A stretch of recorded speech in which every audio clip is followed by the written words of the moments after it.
Welcome to the Pencil Bob channel. I hope you enjoy my stories. Life in the suburbs used to be pretty quiet. I'm talking about that kind of quiet where the loudest thing you hear on a Saturday morning is a distant lawnmower or maybe a kid's laughter echoing from 3 streets over. My little house, number 14 Evergreen Lane, had always been my sanctuary. I bought it decades ago, a small place with a surprisingly big backyard that sloped gently down to a thick line of old oak trees. At the very bottom of that slope, nestled amongst some overgrown hydrangeas, sat my shed. It wasn't much, just a humble wooden structure, a bit weathered, where I kept my gardening tools, a rusty old bicycle, and a couple of fishing rods that hadn't seen water in years. And right next to it, my pride and joy, a modest vegetable garden. Tomatoes, peppers, a row of sweet corn that always managed to grow taller than me. It was a simple life, and I liked it that way. Then Karen moved in, not just moved in, mind you, but swept in like a Category 5 hurricane wearing sensible shoes and a perpetually disapproving expression. She bought the sprawling, newly renovated house on the corner, the one with the meticulously manicured lawn and the fountain that looked like it belonged in a palace. Within a month, she was on the HOA board. Another month, and she was president. I'd seen her around, of course, giving pointed stares at stray recycling bins or speed walking with an air of immense self-importance. I'd even heard whispers from Mrs. Henderson 2 doors down about Karen's vision for community improvement, which apparently involved standardized mailbox colors and mandatory shrub trimming. I just chuckled and kept to my garden. What did I care? My shed and my tomatoes were my world. It all started with a letter, a crisp, official-looking envelope, not one of those flimsy junk mail things. I opened it at the kitchen table, sipping my morning coffee, and a cold dread began to spread through me. It was from the HOA, signed by Karen herself.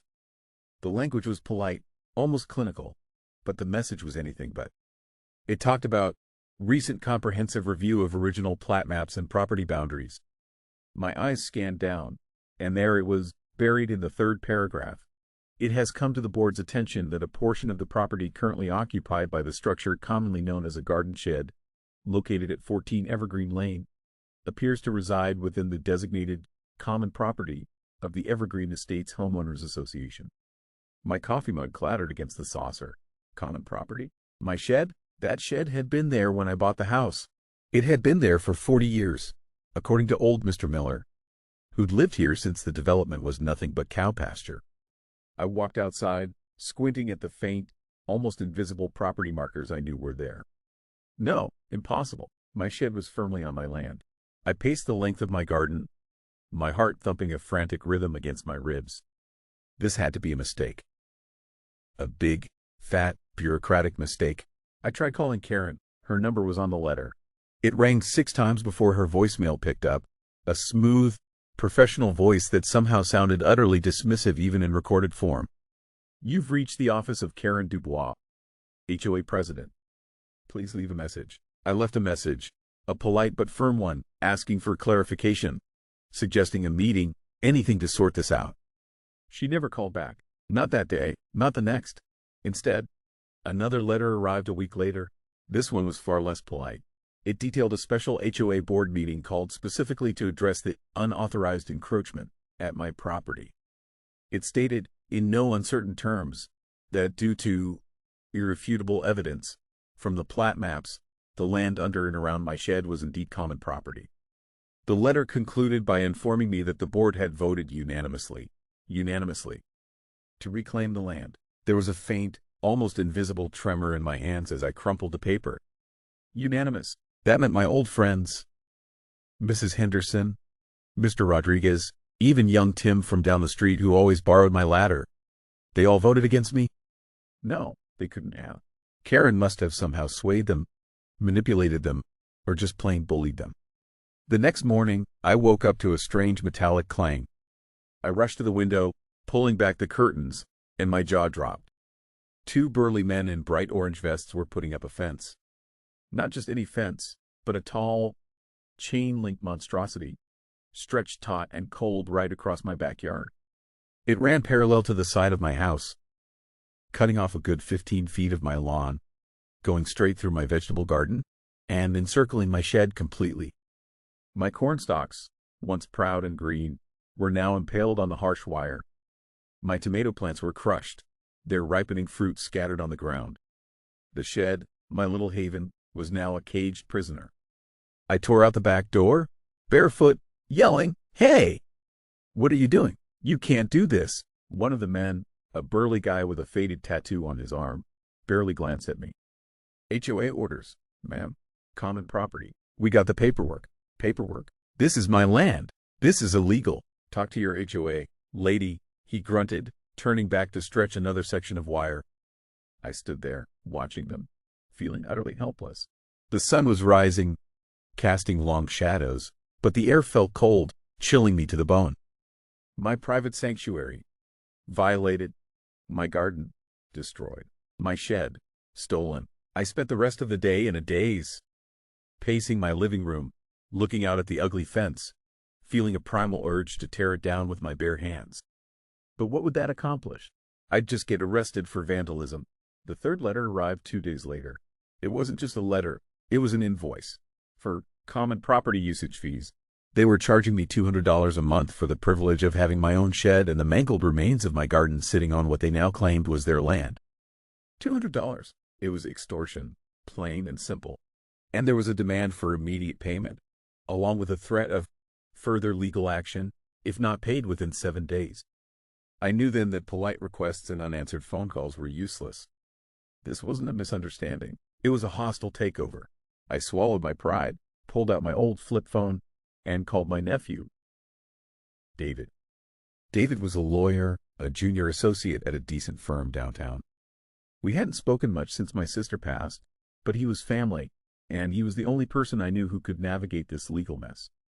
He listened patiently, his voice calm, as I poured out the whole story, my voice cracking in places.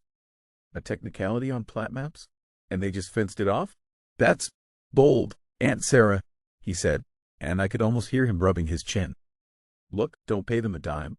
That's a trap. Let me look into those plat maps. This sounds fishy." David scheduled a meeting with Karen. He went in with a briefcase and a stern expression, while I tried to keep my temper in check. She met us in the small, sterile HOA office, a room that smelled faintly of stale coffee and desperation. Karen sat across from us, impeccably dressed, her back straight, her smile thin and unyielding. "Ms. Dubois," David began, his voice surprisingly deep and authoritative. "My aunt, Sarah Miller, is deeply distressed by the recent actions concerning her property.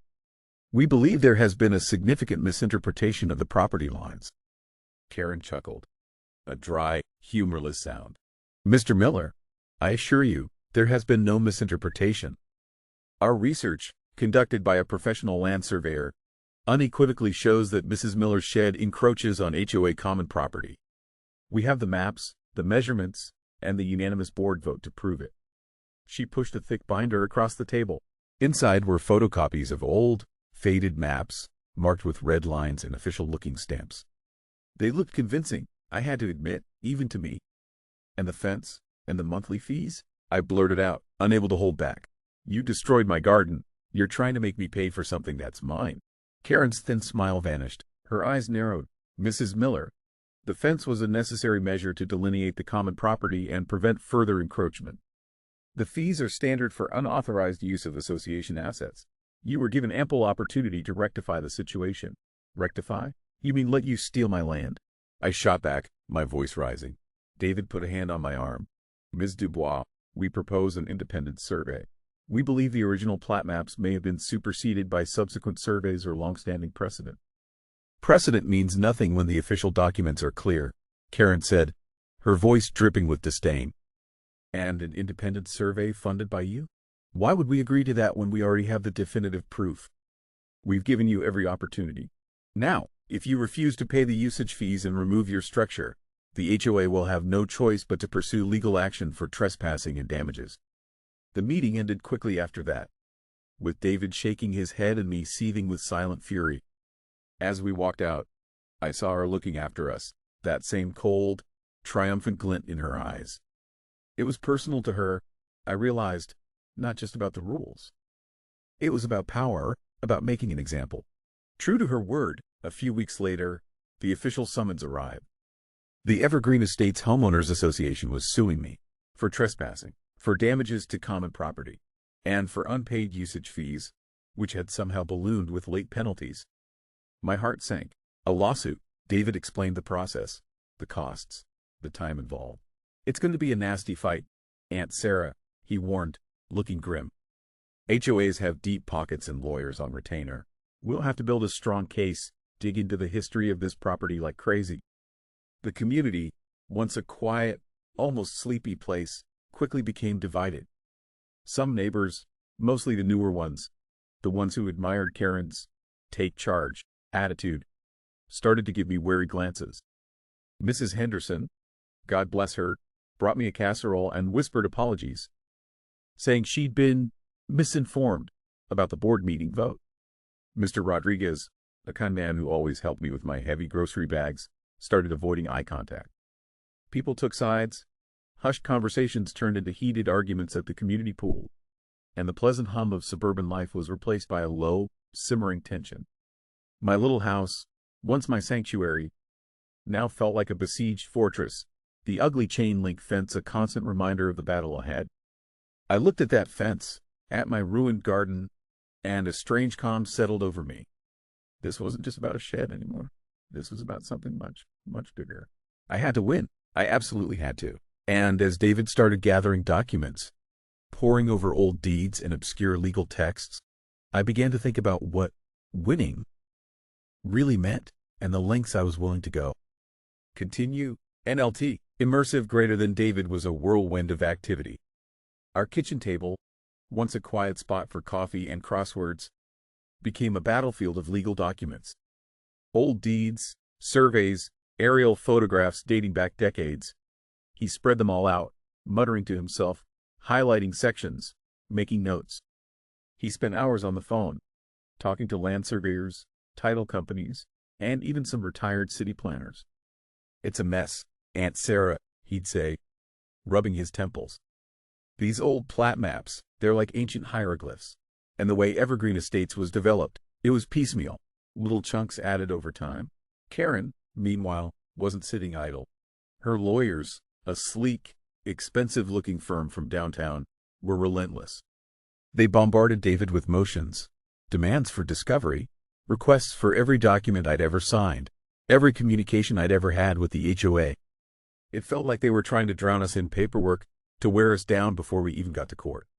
They're trying to intimidate us, David explained one evening, stacking a particularly thick pile of papers. Standard tactic, make you feel like you can't fight back. Well, they picked the wrong person, I said, a grim determination setting in. I was tired. Yes, and stressed. But something deeper was churning inside me. This wasn't just about my shed anymore. This was about Karen, about her smug face, about the way she treated everyone as if they were insignificant. It was about how she had torn my quiet life apart. My goals were starting to shift. It wasn't just about getting my property back. It was about tearing down what she had built. The community remained a tense landscape. Some neighbors, like Mrs. Henderson, continued to offer quiet support. She'd leave small gifts on my porch, a plate of cookies, a new gardening magazine, even a small, potted marigold with a note that simply read, Hope. Young Tim, the college kid who lived a few houses down, even offered to help David with some research, looking up old newspaper articles about the development. He told me he'd overheard Karen making disparaging remarks about my laziness and lack of community spirit at an HOA meeting. That just added fuel to my fire. But then there were others. The Karen clones, David called them. They'd walk by my house, deliberately turning their heads away or even giving me overtly hostile glares. I saw Karen herself, once, at the community mailbox cluster. She was holding court with a small group of women, their heads together, glancing over at my house. When she saw me looking, she just smiled, a cold, hard line that didn't reach her eyes, and then turned back to her hushed conversation. It was a silent challenge, a clear message. I'm winning. One afternoon, a few weeks into this legal battle, David found something. He was poring over a faded microfiche copy of an original county plat map from the 1970s. Aha, he exclaimed, startling me from my newspaper. Look at this. Aunt Sarah, see this dashed line here? He pointed to a faint, almost invisible mark on the old map. This line indicates a proposed reparceling that was never officially recorded. And look at this date here. A year after this map, there's another document I found, a resolution from the County Planning Commission. It mentions a specific variance granted for this section of land, citing an irregular boundary condition due to a pre-existing structure. My heart gave a little leap. A pre-existing structure? Yes! David was practically bouncing, meaning your shed, or a structure like it, was already there and acknowledged before this development was finalized. The HOA's technicality might be based on an outdated or incomplete interpretation of these maps. This variance essentially says, this little bit here, don't worry about it, it's already someone else's. It felt like a ray of sunshine piercing through the gloom. This was it. This was the key. But then, a subtle shift in my own thoughts occurred. It wasn't just about the shed being mine. It was about proving her wrong, publicly, spectacularly. I started thinking about the other things Karen had done since she became president. The sudden increase in HOA fees for beautification projects that seemed to primarily benefit her own street. The draconian fines for minor infractions. The way she had pushed through a vote to replace the old, beloved community playground with a modern recreation area that looked more like an abstract art installation. My desire to win this case was no longer simply about reclaiming my yard. It was about dismantling her kingdom. A few days later, Karen's lawyers served us with a motion for summary judgment. They were arguing that our case had no merit and should be dismissed before trial. David called it a bluff, another intimidation tactic. They think we're weak, Aunt Sarah. They think we don't have enough to counter their irrefutable evidence. But we do, don't we? I asked, looking at the faded map David had found. We do, he affirmed, but we need to present it perfectly. And we need to make sure they don't pull any other stunts. The stunt came in the form of a deposition. I had to sit in a room with Karen's lawyers and answer questions under oath. Karen herself wasn't there, but her presence was everywhere, a chilling specter. The lawyers grilled me for hours, asking about my gardening habits, my financial situation, even my relationship with other neighbors. They tried to portray me as a stubborn, litigious old woman who was disrupting community harmony. Mrs. Miller, one of the lawyers, a sharp-faced woman named Ms. Davies, asked, her voice deceptively soft, "Do you harbor any ill will towards the Evergreen Estates Homeowners Association? Or its president, Ms. Dubois?" I paused. This was it, the moment to be completely honest, or to hold back. My jaw tightened. "I harbor ill will towards anyone who tries to take what isn't theirs, Ms. Davies," I said, my voice steady despite the tremor in my hands. "And I certainly harbor ill will towards anyone who uses their position to bully and intimidate their neighbors." Ms. Davies smiled, a thin, satisfied smile. "So you admit to having a personal vendetta against Ms. Dubois?" "I admit to wanting justice," I retorted, meeting her gaze. "And if justice means exposing someone for their abuse of power, then so be it." The atmosphere in the room shifted. David cleared his throat, but he didn't interrupt. He knew this wasn't just about the shed anymore either. It was about more. He was seeing my true motivations begin to emerge. That evening, after the grueling deposition, Karen called me. Her voice was cold, clipped. "I understand you had a delightful chat with my attorneys today, Mrs. Miller." It was enlightening, I replied, trying to keep my voice even. "I'm calling to offer you one last chance," she continued, ignoring my sarcasm. "Drop the lawsuit. We'll remove the monthly fees, but the fence stays. And the shed, of course, remains on common property. We can call it a truce." "A truce?" I scoffed. "You mean you want me to surrender? You want me to admit you were right all along, after you destroyed my garden and made my life a living hell?" "Think about the legal fees, Mrs. Miller," Karen purred, her voice gaining a menacing edge. "This is going to cost you a fortune. And even if, by some miracle, you win, the community will never forget what you've done. You'll be ostracized. Is it worth it for a derelict shed?" "It's worth it for what's right," I said, my voice rising. "And it's not just about the shed, Karen. It's about you. It's about your little empire. And I'm going to make sure everyone sees exactly what kind of person you are." A beat of silence on the line. Then Karen's voice, sharper now, laced with a venom I hadn't heard before. "You think you know me, Mrs. Miller? You have no idea. You want to fight? You're going to get one. And trust me, when I'm done, you'll wish you just paid the fees. She hung up before I could respond. Her threat lingered in the air.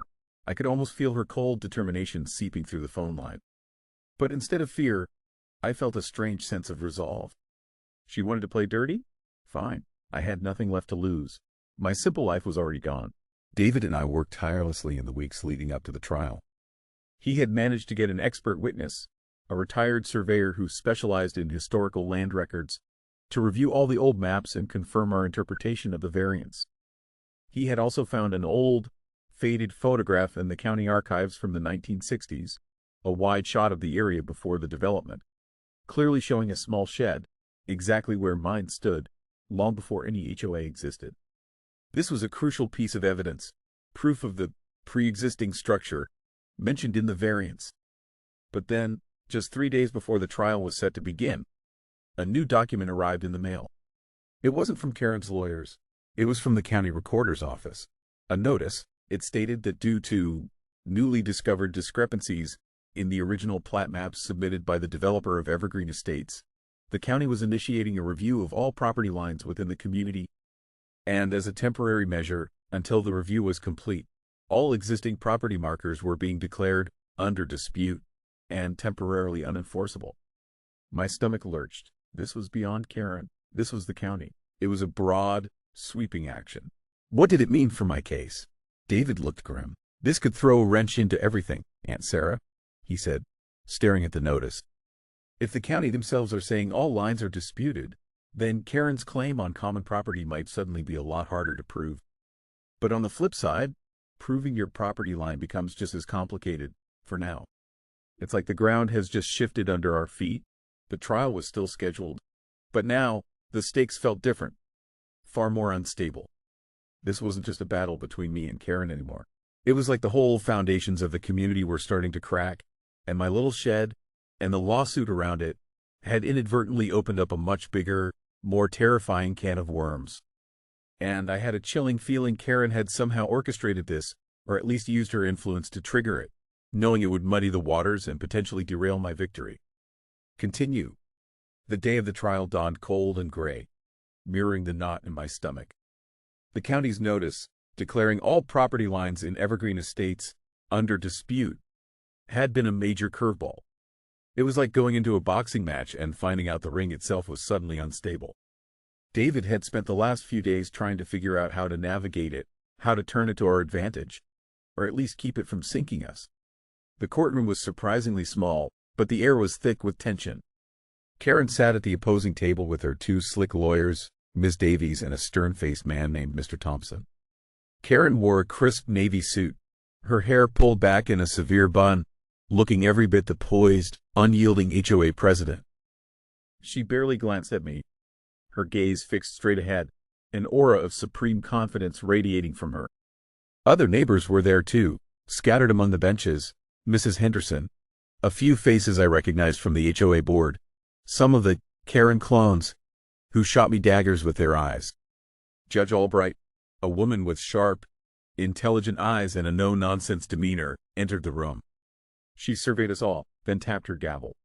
All right, folks, let's get to it. Evergreen Estates Homeowners Association versus Miller. I understand we have a rather interesting development regarding county notices. Mr. Thompson, Karen's lead lawyer, was on his feet immediately. Your Honor, indeed. This recent declaration from the county recorder's office underscores our core argument. If all property lines are now under dispute, then the plaintiff's claim to this specific section of land is, at best, speculative. The shed, as it currently stands, clearly occupies what the HOA has, for decades, maintained as common property based on the most accessible plat maps. He gestured vaguely towards a large, laminated map on an easel, one of the newer, clearer ones Karen had used to justify her actions. David stood up, calm and steady. Your Honor, while the county's notice is certainly new, it does not negate the historical facts of this property. In fact, it highlights the very reason we are here, a gross misinterpretation of the original, complex land records. Our position is that the defendant's property, while bordering the HOA, was never actually part of the HOA's common property to begin with. It existed prior to the development of Evergreen Estates, and specific variances were granted to accommodate its unique historical status. The judge leaned forward, a thoughtful expression on her face. Interesting. Let's hear the evidence, then. The next few hours were a blur of legal jargon, documents, and testimonies. Karen's lawyers presented their case first, focusing heavily on the more recent plat maps they had found, arguing that they were the most accurate and definitive records. They tried to portray me as a rogue homeowner, refusing to abide by community rules, attempting to seize land that wasn't mine. When it was my turn to testify, Ms. Davies grilled me about my long-standing presence in the community, trying to imply I was simply resisting change. "Mrs. Miller," she began, "you've lived in Evergreen Estates for many years, correct?" "Yes," I said, "over 40 years. And during that time, you were aware of the HOA and its regulations?" "Of course," I replied. "I paid my dues. I attended meetings. I followed the rules. And yet," she said, her voice dripping with implication, "when the HOA, acting within its authority, informed you of an encroachment on common property, you refused to comply. You refused to pay the fees. You chose to initiate this costly legal action. Why, Mrs. Miller?" I looked directly at her. "Because they were wrong. Because they fenced off my land, destroyed my garden, and tried to charge me for something that was always mine. And because their president, Ms. Dubois, acted with malice and disregard for historical fact, all to assert a power she didn't possess." A ripple went through the spectator benches. Karen's face tightened. David then presented our case. He called our expert witness, Dr. Elena Rostova, a stoic woman with thick glasses and an encyclopedic knowledge of land surveying. She meticulously explained the nuances of the old plat maps, how land was parceled out in the mid-20th century, and how a variance for a pre-existing structure had indeed been granted to the property now known as 14 Evergreen Lane, before the current HOA boundaries were even formalized. She used a laser pointer to show the faint, dashed line David had discovered on the original county map, explaining how it indicated an intentional exclusion of that specific parcel from the common property designation. "So, Dr. Rostova," David asked, "based on your extensive review, is it your professional opinion that the land occupied by Mrs. Miller's shed was ever legally part of the Evergreen Estates HOA common property?" Dr. Rostova adjusted her glasses. "Unequivocally, no. The historical documentation indicates that this parcel was specifically carved out, or grandfathered in, if you will, due to a pre-existing structure. It was never incorporated into the HOA's common land. The HOA's claim is based on a later, incomplete interpretation of the final plat, which unfortunately overlooked this crucial variance in the original developer's intent." Then David put up the old black and white photograph. It showed a slightly blurry, wide shot of undeveloped land.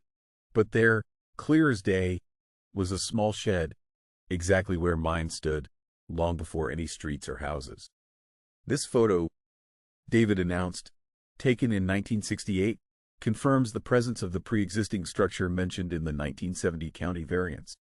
It stands as visual proof of the historical context Dr. Rostova referred to." Karen's lawyers objected, of course, questioning the photo's authenticity, its relevance, everything they could think of. But Judge Albright allowed it, stating, "It appears to corroborate the expert testimony." "Proceed." Mr. Thompson, in his rebuttal, tried to pivot to the county's new notice. "Your Honor, regardless of historical documents, the county itself has now declared all property lines in this development to be in dispute. This creates an impossible situation for the HOA. How can they manage common property if no one's lines are certain?" "Indeed," the judge mused, looking at the notice. "A rather broad action by the county. I agree. But this court is tasked with interpreting the historical legal status of this specific parcel, not with resolving the county's current administrative review of the entire development. That's a matter for a different court, perhaps, and certainly for the county's planning department to untangle." Karen herself then asked her lawyers if she could make a statement. She strode to the stand, her head held high. "Your Honor," she began, her voice carefully modulated, "I acted in the best interests of the community. As president, it is my duty to protect common assets. We relied on the most current and accessible maps. This obscure variance from decades ago, these blurry photographs, How could we have possibly known? We simply sought to uphold the rules that keep our community orderly and valuable. She ended with a slight sniff, a look of injured innocence. It was a masterful performance, clearly designed to appeal to the judge's sense of duty and community preservation. I watched her, a slow, cold smile spreading across my face. She thought she could play the victim. But I knew her true game. It wasn't about rules or community value. It was about control. It was about power, and I was about to watch her lose it all. After closing arguments, Judge Albright called a brief recess. The air in the courtroom was electric. When she returned, she cleared her throat and looked directly at Karen, then at me. This court has reviewed all presented evidence.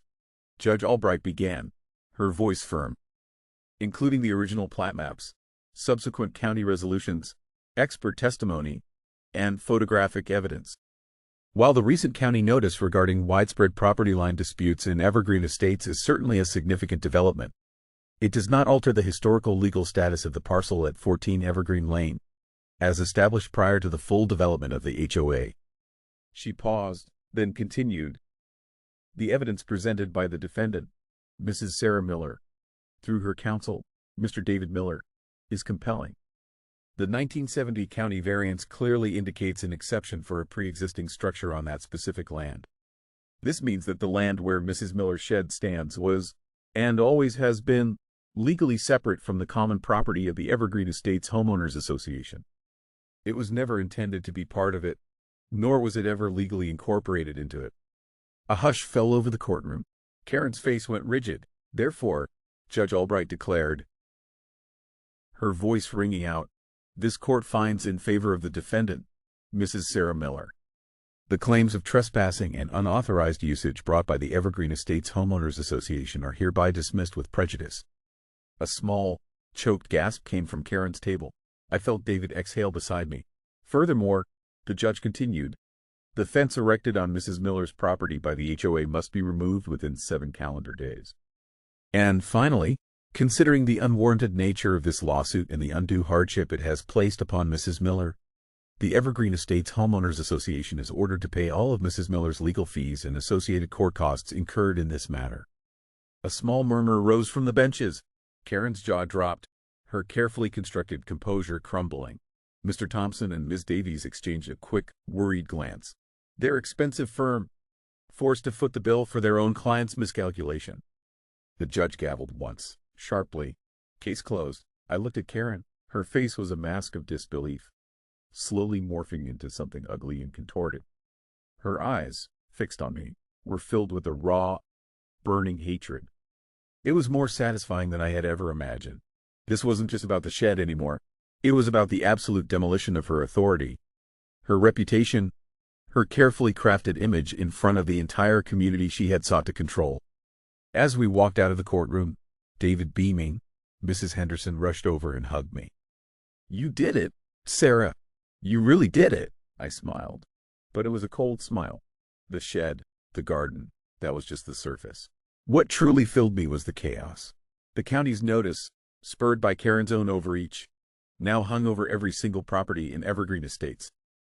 Everyone's certain property lines were now under dispute. The value of their homes, the peace of their lives, all thrown into disarray.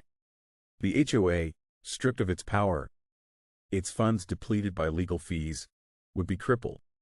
Karen's reign was over, yes, but the ripple effects of her actions, and mine in fighting back, were just beginning. I looked back at the courthouse, then at the sky, which was still gray and unpromising. The shed would be back, the fence gone, but the quiet suburban life I'd once cherished, that was gone forever. It wasn't just Karen who had destabilized Evergreen Estates. I had played my part too, deliberately pulling at a thread I knew could unravel the whole tapestry. And as I imagined the endless meetings, the surveyors descending, the panic and accusations that would now consume my neighbors as they wrestled with their own suddenly uncertain boundaries, a strange sense of quiet satisfaction settled deep within me.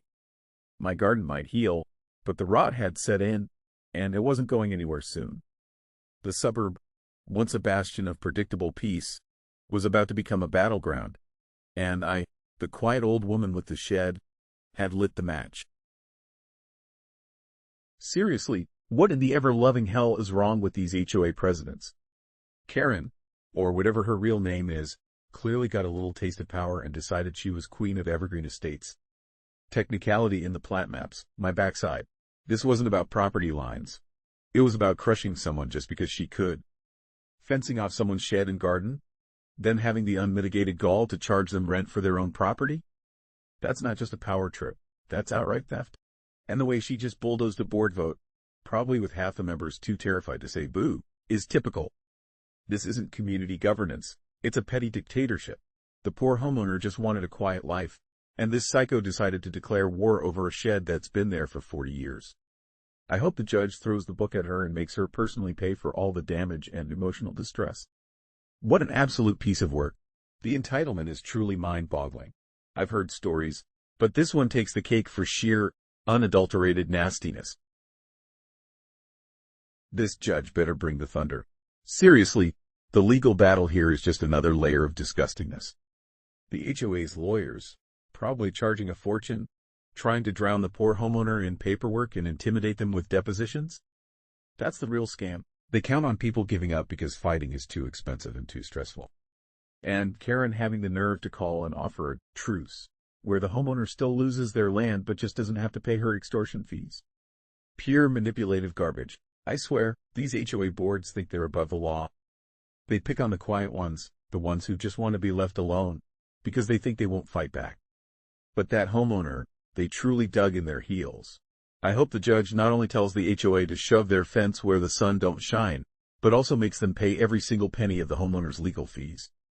Every single penny. Make them feel the financial pain of their egregious actions. This isn't just about winning the land back. It's about making a statement that you can't just bully people and expect to get away with it. This whole thing makes my blood boil. The level of premeditated harassment is off the charts. Unleashing the true chaos, okay? So the shed drama was just the tip of the iceberg, wasn't it? The real deliciousness here is the county getting involved and declaring all the property lines in Evergreen Estates under dispute because of Karen's little stunt. This is the ultimate cosmic payback. She wanted to mess with one person's life over a shed? Fine. Now, because of her ridiculous overreach, everyone's property is suddenly uncertain. Their home values, their peace of mind, all up in smoke. It's not just about her HOA crumbling, it's about the entire foundation of that perfect suburban community getting ripped apart. That's the real consequence, and it's beautiful in its destructive irony. The homeowner might get their shed back, but the quiet, predictable life everyone thought they had, gone. And it's all thanks to Karen the Destroyer. She built her petty empire on shaky ground. And when it collapsed, it took the whole neighborhood down with it. Chef's kiss.